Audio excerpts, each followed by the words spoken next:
Hello and welcome, dear viewers. Thank you for keeping it locked on Africanews. And yes, of course, this is Football Planet that comes to you every Monday. It's also my pleasure to have you here with me as we give you the latest and the best updates of African football and even from the rest of the world. Here are our headlines for today's program. We begin with sad news from Soweto, South Africa, where it has been reported that 2 died, while several others got serious injuries during a derby between Kaizer Chiefs and Orlando Pirates on Saturday. And in Neymar's transfer report, Spain's Football League chief Javier Tebas said he will file a complaint with UEFA for financial fair play breaches against Paris Saint-Germain over the pursuit of Brazilian superstar Neymar. This week, Africanews focused on a female footballer in Africa. We will go straight ahead to the Democratic Republic of Congo to have this report. We will also have a phone call with Clementina Toure over this issue. All this in a few moments. An epic rivalry in South Africa during a derby match between the Kaizer Chiefs and Orlando Pirates. Indeed, it was a match drawing lots of supporters from both sides. But sadly, a stampede occurred, claiming 2 football fans, while several others injured during the scuffles as they tried to push their way out of the stadium. Police in Johannesburg have launched investigations to the incident. There was a stampede or pushing at some of the entrances, and that had resulted in a very sad situation. We know that the matter has been investigated, and all other allegations as to why it had happened is being investigated. So that's where we wish to leave it for now. Now back to CHAN 2018, an uproar by the Togolese Football Federation following their match against Benin. Togo claims decisions made during their match that led to them losing to Benin were kind of not right. In one of their complaints, Togo claimed they were denied penalty during their last match in Lomé. This was evident even when you look into the following video. We are joined by Beninese journalist Bienvenu Azoma, who will actually give us his point of view concerning the match. Here is what he told us concerning this uproar. Anyway, in Benin, we are optimistic because the situation was caused by the fact that the local championship was in the second day of play and there were players waiting for transfer. This caused the delay in the readiness of the licenses. The Beninese Football Federation informed CAF after the match in Lomé, and in relation to the assessment error committed by the referee during penalties, the Beninese Football Federation has remained calm. They believe that in the worst-case scenario, the Ghanaian referee will be sanctioned, and this will not have any impact in the evolution of the Squirrels, who will play against Nigeria in the next round. That was Bienvenu Azoma, a journalist from Benin and is also the director of publicity of Benin Football Association. We will still give you updates on this report in the coming few days. Now, on other news, Portuguese coach Agostinho Inácio has been sacked by Egyptian giant Zamalek after less than 4 months in charge of the side.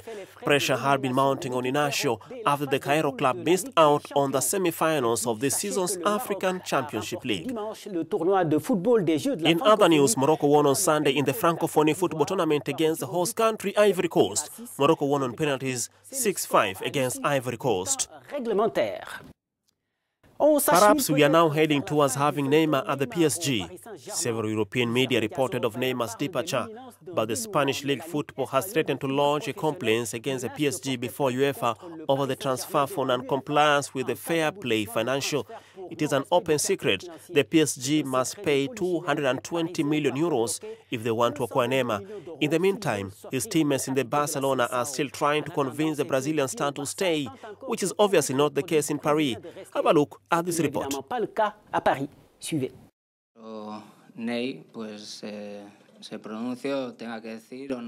Whether Neymar has to express himself or not, if everything is true, no matter what happens, it must be a decision that he has to take alone. I think that the team wants him kept with us because he is a key player.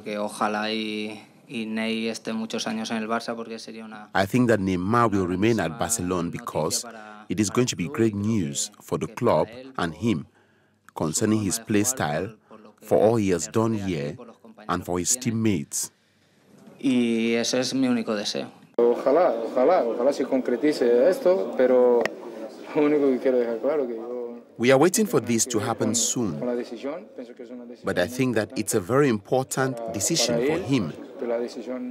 Men have to take this kind of decision. I hope that he will become part of us. Sincerely, he is one of my best friends, and I always want my friend to be beside me. But I cannot interfere in his decision, and I cannot tell him how to go about it. It's all left to him. No matter how he decides, I will say our arms are open to welcome him. Dani Alves, new recruit to the PSG, already played well for the Paris club. He directly contributed to PSG win against Monaco when they played in Tangier, Morocco on Saturday.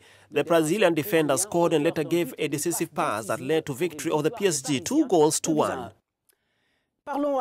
Let us now talk about the Gold Cup and the American triumph. The United States on Wednesday won the tournament against Jamaica.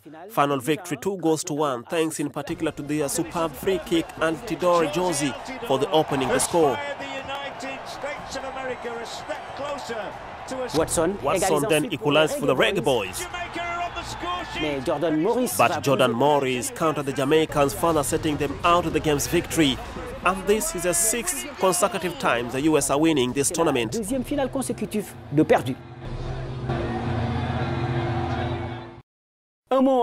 the moment, Europe's women's football is going on in the Netherlands, Denmark and Australia. And these are their fixtures of the semi-finals next Thursday. And this brings us to talk about our focus on women's football in Africa. Intense passion, but from the extensive issues that includes lack of means, despair. The African footballers must do with realities that surround their profession. We visited the Democratic Republic of Congo to figure out what are some of these issues facing women pertaining football. And the country is not far from the exception. Victor Mwiso and Evariste Nyumba with the details. Women football in the Democratic Republic of Congo is on its knees. This is despite a promising past after a third-place finish in the 1998 African Nations Women's Cup in Nigeria and 2 appearances at the 2006 and 2008 FIFA Under-20 Women's World Championship in Russia and Chile, respectively. The 10th Congo Cup was held in Kinshasa between June 25th and July 9th with 13 teams representing 9 provinces, and it was no surprise that the event did not attract much audience from the Congolese.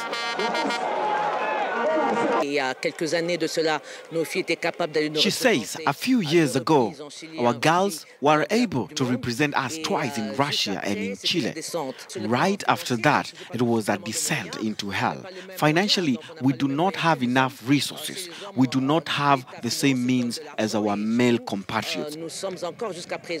For the men's team, they get funding from the government. We are still supported by the FIFA through the federation, so we have serious sponsorship problems. For Jolie Kazal, president of the Women's Football Federation in Kolwezi in Lualaba province, the teams are forced to take care and fund themselves. She says on a daily basis it is the teams themselves that take charge. It is only during provincial and national competition when the governorate helps us with affiliation. Many, however, hope that women's football in DR Congo will emerge from these dark days if the political class promises to get behind the young talents which are prominent, just like they are in the champions of the 10th Congo Cup, the FC Bafana Bafana de Lubu. Now, pertaining this issue, we are getting in touch with the coach of Ivory Coast women's football team, Clementine Toure, who already had been a champion of Africa with the Equatorial Guinea. Thanks for responding to our call, Mrs. Toure. We just got a report on the difficulties faced by female footballers in the DRC. We imagine that Ivory Coast is not an exception. What are these difficulties you encounter? At first, the problems are financial. It is true that in all African countries, there is this concern, but also there is a period of competition that is not long. The competition lasts for 4 months, at most 5 months. And these women's clubs are run by individuals. So, girls play but do not have a monthly salary. They do not have match bonuses like the men. So, it is by sheer passion that these girls are playing football. Sometimes, the presidents of the clubs just pay their transport. That is, transport to and from home for matches or training. The treatments of clubs with the federations.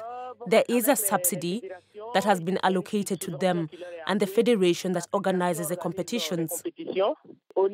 At the level of the national women's treatment is quite different because at this level, the federation sets goals to be achieved. And these goals are really enticing. As earlier said, you have been an African champion with Equatorial Guinea. Can we compare that with Ivory Coast? No, I will say that is quite different. You know, Equatorial Guinea at first focused on women's football because the male football in Equatorial Guinea was very late. And before the advent of the first CAN, they organized. Women's football was attracting more people than male football. So I would even say that women's football is a keen sport in Equatorial Guinea. Equatorial Guinean women's football is led by the First Lady, who is a godmother, the first female footballer manager. In Ivory Coast, the federation today has the priority of the men's team. It is a men's team that also attracts the sponsors. So she's more focused on this senior team. It is not all the time we have our programs validated. At times, we are made to wait according to the budget, according to the priorities of the federation. So the female football is in the background. What do you have to say on Equatorial Guinea? Is it very interesting, Mrs. Toure? And mark you, this may be difficult to find in other countries. But what solutions will you propose to change the situation? First, there should be a federation project on women's football. So, to make women's football a priority. Secondly, popularize this discipline, mainly by promoting it in schools, associating women's football competitions in the UASSU championships. Then, at the club level, it will be necessary to associate the image of the clubs or to find partnership between the existing women's clubs and the flagship men's clubs, such as ASEC of Ivory Coast, Africa Sports National.